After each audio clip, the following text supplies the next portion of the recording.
به گمان که ام بین سحکین وقت ام تین دور آمدیه مباشر اکود بیجن بیرامش شینوار دوی دوره تتن یا دولمند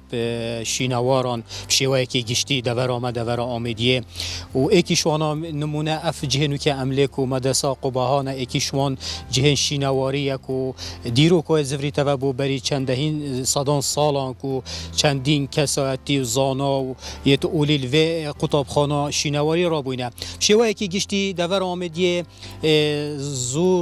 زور بیا هر زور جه شینواری لهنه وک مزگفت آمدیه منارا آمدیه درگه آمدیه مایا های پراکل یا کویتا نحیا دیره لوکه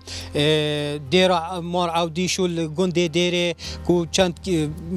کیلومترت کمل روش حالاتا باجر آمدیه یعنی بشیوه که گشتی دور آمد دور که شینواریه الجبر و چنده رجاء کازورا گشتیاران باشور و نوراست عراق و جدر و الباکور و روشهلات کردستان سراوه دوردن جبوه چند دو وان جه شینواری ببینن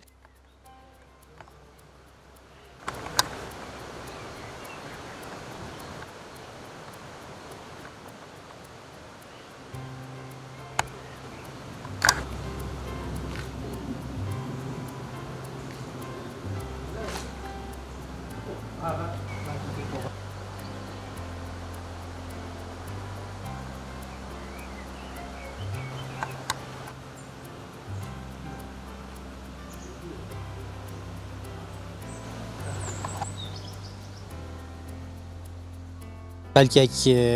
کسان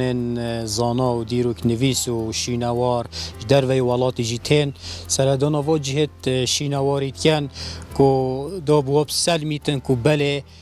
میجو آوان جهان بوب صدان سالان زفری توا مثلا وگوه او درگه آمدیه او مزگفت آمدیه شیخ الاسلام کویتا گنده دیرشه اگر تو بچی سحکه چندین نویسین یل سرهاتینا نویسین کو اف نویسینه و دیاری توا بو بری چندین سالان کو وی سردمی هاتینا نویسین بواجی خویاد بیتن کو بله او اف جهه اف دوره خودان خو میجویا که گلک یا گونه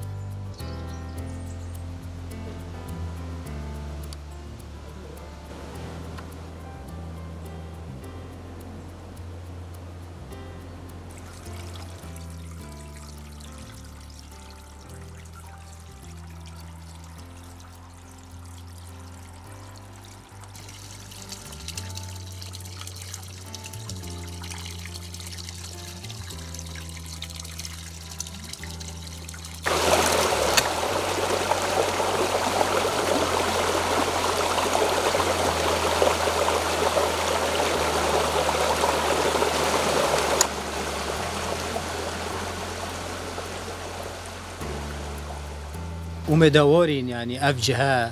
بهنه پاراستن و گرینگی به بهت دان دور آمه دور که اکود بیجن یا چاییه و گهورینت کش و هوا سال بسال کارتکنیل وان جهه شینواری کن و شناف چن اگر بهنه نیجن کرن و بهنه پاراستن بگومان ده پتر اکود بیجن مین نوه و شناف ناچن و دو خلک یک جی وقتی تتن سردانا و دورت کتن که بله اف جهه گرینگی پیدانه و گرینگی ها پیهاتی دانانو یه تاتینا پاراستنو جبوه چنده دا که شناف نچن